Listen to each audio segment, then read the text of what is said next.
చాలా మేధావులు గోపాలతో పాటు అందరూ కూడా ప్రతి ఒక్కరు కూడా నా శిరస్సు వచ్చి నమస్కారం తెలియజేస్తున్నాను. మరి నా వేదిక మీద కూర్చుంటా నా ప్రజలు చాలాసేపటి నుంచి ఆలస్యమైనా కూడా కూర్చొని ఉపన్యాసం వింటున్న నా ప్రజలకు కూడా శిరస్సు వచ్చి నమస్కారం తెలియజేస్తున్నాను. మరి ఉత్సవ కమిటీ మిత్రులు గత వారం నుంచి నాకు చెప్పారు. నేను ఢిల్లీ ప్రయాణం నుండి ఇంటికి కూడా వెళ్ళలేదు. ఎయిర్పోర్ట్ ఇచ్చి చక్కగా ఈ మీటింగ్కి రావాలని చెప్పి ఒక ఉద్దేశంతోనే ఇక్కడ రావడం జరిగింది.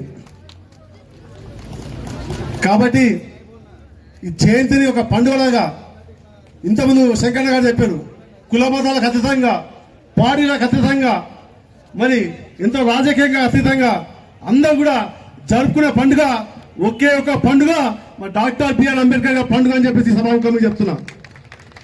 ఎవరు కూడా ఒక పార్టీ మీద ఒక పార్టీ మీదకి పోరు, కానీ అందరి మనసులో ఉన్న ఒకే ఒక వ్యక్తి మన డాక్టర్ బిఆర్ అంబేద్కర్ కావాలని చెప్పేసి సభాముఖంగా చెప్తున్నా.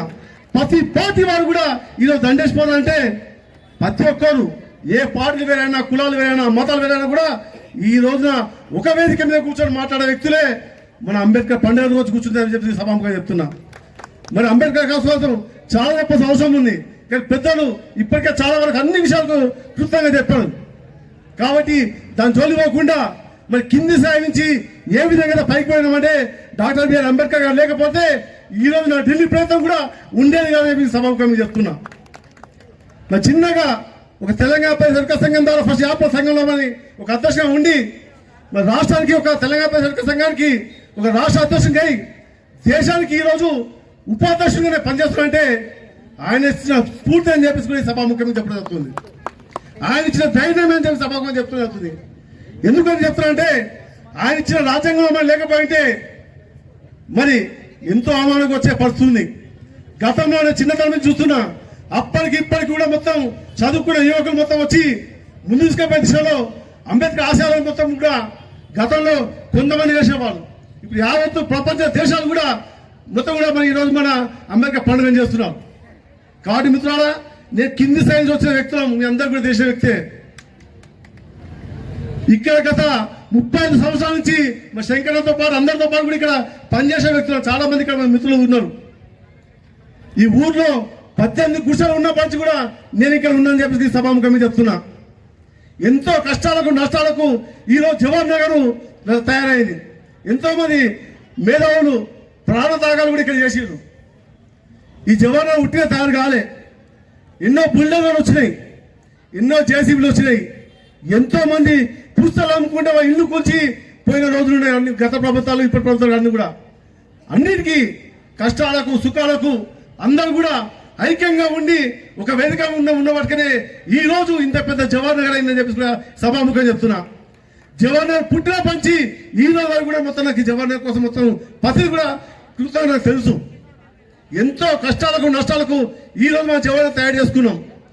వాసానికి మా సీనన్ అన్నట్టు ఎంతో ముళ్ళ కంప మీద ఈ జవాన్ తయారు చేసుకుంటే ఎవరో వచ్చి 500, 2000, 3000, 10,000 ఓట్లకేసి వాళ్ళకి గెలిపించి మనకి గెలిపించి మన నిరాశలుగా వాళ్ళ చేతులు తప్పే పరిస్థితి వచ్చింది.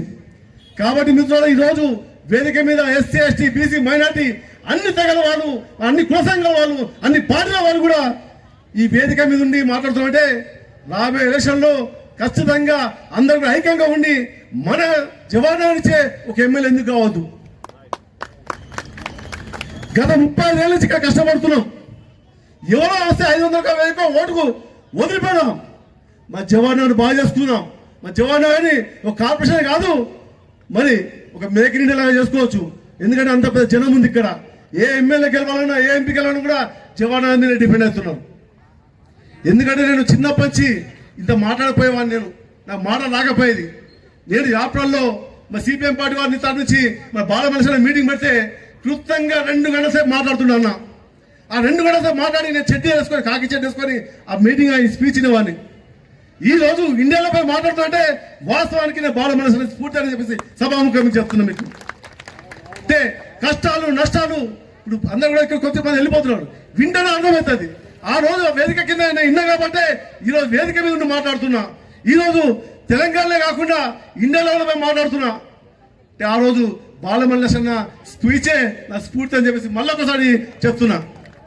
కాబట్టి ఈ రోజు మరి ఢిల్లీ వరకు వెళ్ళి మాట్లాడినా, తెలంగాణ వెళ్ళి మాట్లాడినా కూడా నా మీడియా మిత్రులు, ప్రింట్ మీడియా మిత్రులు కానీ, పేపర్ మీడియా మిత్రులు కానీ నాకు యాప్రాల నుంచి మొదలుపెట్టి, జవాన్ల నుంచి మొదలుపెట్టి నా స్ఫూర్తిని అందించి రాష్ట్ర స్థాయిగా, దేశ స్థాయిగా అందిస్తున్నట్టే వీళ్ళు కృషి చాలా ఉందని చెప్పేసి ప్రత్యేకంగా నా మీడియా మిత్రులకు కూడా నా శిరస్సు నుంచి నమస్కారం తెలియజేస్తున్నా. అంటే ప్రతి ఒక్కరు కృషి. మరి ఇక్కడ మీటింగ్ పెట్టుకున్నాం, ఒక జవానుల మీటింగ్ పెట్టుకున్నాం. ఇది ప్రపంచం తెలవాలంటే, రాష్ట్రం మొత్తం తెలవాలంటే, దేశం మొత్తం తెలవాలంటే ఆ మీడియా మిత్రులే చాలా ముఖ్యమైన పాత్ర అని చెప్పేసి సభముగా చెప్తున్నాం. ఆ మీడియా మిత్రులు కూడా వాస్తవానికి ఈ ప్రోగ్రాన్ని జరిపించడం ఎంతో సంతోషకరమని చెప్పి కూడా చెప్తూ గర్వంగా ఫీల్ అవుతున్నాను. ఎందుకంటే ఒక మీడియా మిత్రులు మన సభను తీసుకుపోయి మొత్తం రాష్ట్ర దేశానికి పరిచయం చేస్తారు. అలాంటి వ్యక్తులు ఈరోజు మహనీయుల వేదికను తయారు చేసి ఇక్కడ కూర్చోబెట్టినట్టే వాళ్ళకు ప్రత్యేకంగా మరొకసారి ధన్యవాదాలు తెలుపుకుంటూ, ఇక్కడ వచ్చిన వాళ్ళకందరూ కూడా పేరు పేరు ధన్యవాదాలు తెలుపుకుంటూ, మరి వేదిక మీద ఉన్న వాళ్ళకు కూడా మరొకసారి నా శిరస్సు వచ్చి నమస్కారం తెలియజేసుకుంటూ, మరి థ్యాంక్ యూ వెరీ మచ్. ఏదైనా చిన్న తప్పు ఉంటే క్షమించండి, మంచి స్వీకరించడానికి కోరుకుంటూ ఈ అవకాశం ఇచ్చినందుకు thank you very much. Thank you.